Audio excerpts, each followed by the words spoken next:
En este Santo Domingo estamos conmemorando a los santos ancestros de Dios, San Joaquín y Santa Ana, los abuelos de Dios. Y feliz día para los abuelos, porque hoy en el rito bizantino, en nuestra iglesia y la iglesia católica, se conmemora a los abuelos. Se les hace algún regalito también, se hace alguna tortita que puedan comer los abuelos si no son diabéticos, se le pone un poquito, sin poca sal, livianito. Se agasaja a los abuelos. Hoy es el día de los abuelos, el día de los abuelos de Dios, San Joaquín y Santa Ana, aquel matrimonio mayor, ancianos, que Dios predestinó y eligió, que a pesar de la esterilidad de Ana, fueron los que engendraron a la Madre de Dios, a la Toda Santa, a la que nació sin pecado original. Y escuchábamos en el Evangelio como también en el Apóstol, la carta que él escribía a las distintas iglesias que se fueron formando, distintas comunidades cristianas que se fueron formando a lo largo de su predicación y de su misión de los apóstoles en todo lo que era la Magna Grecia, la Grande Grecia. Y les escribía de que no se desviaran del camino, porque es cierto que andado el tiempo, las personas no solo que no aprenden, sino que se dejan llevar por el espíritu del mundo y dejan de vivir la fe.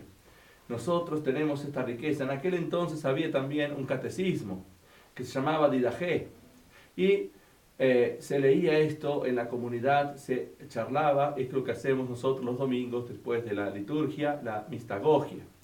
Y ya esto viene de los apóstoles, que se hacía el ágape, y viene de los apóstoles esta enseñanza. Y había gente ya en aquel entonces también que perturbaba esta paz y estas cosas y que no enseñaba la verdad, que no solo que no leía, sino que no iba a aprender tampoco la doctrina sagrada y se olvidaba de Dios y se dejaba arrastrar por las corrientes del mundo. Esto viene siendo siempre y pasó y sigue pasando. Por lo tanto, nosotros debemos tratar de vivir de otra manera, de buscar a Dios continuamente y de abrir el Evangelio, de leer la Biblia, de comprender su palabra, de agarrar un catecismo. Créanme que un catecismo no sale más que una revista de estas comunes que venden. Y están las verdades de la fe, cómo nosotros podemos vivir mejor. El catecismo es un libro que debemos tener en nuestra casa. No digo un libro de cabecera, porque yo decía a una señora mayor, usted dice, ¿qué libros tiene? Yo tengo la Biblia en la mesita de luz y después tengo unos libros abajo de la almohada. ¿Y cómo? Para levantar la almohada, libros de cabecera, me decía. Ah, le digo yo, muy bien. ¿Y qué tiene Aristóteles? Tiene yo cosas que no entiendo, las pongo abajo de la almohada para levantar la almohada. La abuela, bueno, me dijo, estos son los libros de cabecera. Bueno, menos mal que la Biblia la tiene en la mesita de luz, abuela. Y esto nunca debemos dejar de leerlos, ni de olvidarnos de Dios.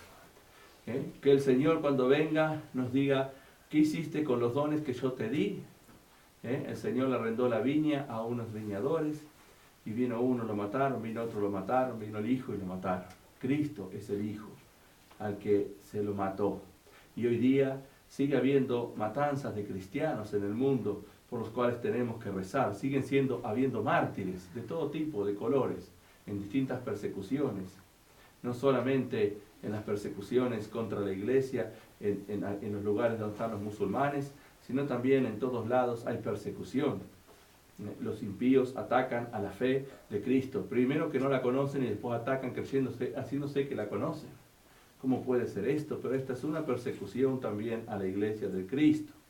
Y ayer celebrábamos justamente con esta fiesta del día de hoy a estos santos ancestros de Dios, porque ayer estábamos celebrando la natividad de la Madre de Dios y en nuestra cultura se bendicen las semillas y la tierra. ¿Por qué? Porque nace la que es la dadora de la vida, la fuente de la vida. Y en esta cultura también que se viven mundanas, donde no se defiende a la vida, donde se aconseja a las pobres mujeres a tomar todo tipo de remedios para evitar los hijos, a vivir en la promiscuidad y en una vida sin Dios, en donde hoy celebramos a aquellos dos, marido y mujer, que buscaron la libertad en Dios y fueron fecundados por Dios, por la gracia de Dios, y dieron a luz a la Madre de Dios.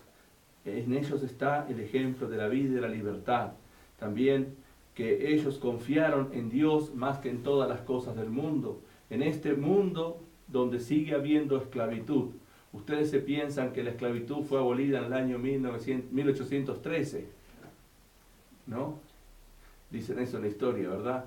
Pues mentira, sigue habiendo esclavitud. Díganme si las drogas no son esclavitud, si las cosas mundanas no son esclavitud, si la trata de personas no es esclavitud, si la música blasfema, impía, no es esclavitud que nos lleva al demonio. Díganme si no están esclavizados los seres humanos. ¿Por qué? Porque no confían en Dios y siguen a otros dioses pasajeros. Viven esclavizados de sus pasiones.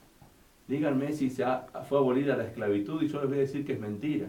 Porque todas estas son formas de esclavitud que nosotros debemos orar y suplicar a Dios que nos libere. ¿Y cuál es la liberación de Dios? Tomen sobre sí mi yugo y mi carga, que es liviana y ligera. Pongan en mí sus angustias y sus necesidades, y que yo os aliviaré, dijo el Señor. Y nosotros debemos vivir de esta manera. En esta fiesta que la Iglesia bizantina de la Ucrania, de la Rusia, del este de Europa, celebra hoy, en este tiempo, donde comenzó hace pocos días el año litúrgico, el 1 de septiembre. Como bien sabrán, que hemos renovado las promesas bautismales y que hemos leído la carta de nuestro amado patriarca Sviatoslav. ¿Qué camino debemos tomar los cristianos? Hemos sido resucitados, muertos y resucitados en el bautismo, para tener la gracia y vivir de acuerdo a la gracia de Dios. En esta fiesta invoquemos a estos santos, dejémonos envolver por los santos nos cuidan y nos protegen, están cerca de nosotros, y que nos liberen de las opresiones del demonio, de la esclavitud, de toda clase de cosas. Que no seamos como estos hombres que arrendaron esta viña y que fueron homicidas, matándolo al mismo Hijo de Dios, inclusive a todos los que el Señor había enviado. Los mataron uno por uno para quedarse con todo, y sin embargo no se quedaron con nada. Llegaron a un juicio. Y de esto nosotros debemos aprender, debemos vivir, porque Cristo nos ha liberado, haciéndose hombre en las entrañas purísimas de la Madre de Dios. Esto es una gracia extraordinaria que debemos nosotros aprender a vivir y estar alegres. Los cristianos que no son alegres no son buenos cristianos, porque no creen en Dios, no confían en Dios. Confían en los bancos, en distintas cosas, en su propio trabajo, en sus propias manos, y no confían más en Dios que en esto. Y por eso viven alejados de Dios, viven tristes y con penurias. Cuando vivimos en Dios, todo es claridad y es amor y dulzura. Pongamos esto en las manos de la Madre de Dios, que nos libere de las ataduras, de las cadenas. Ella que nos vino a traer la libertad, la luz y la salvación a través de su Hijo, nuestro Señor Jesucristo. Cristo resucitado entre los muertos.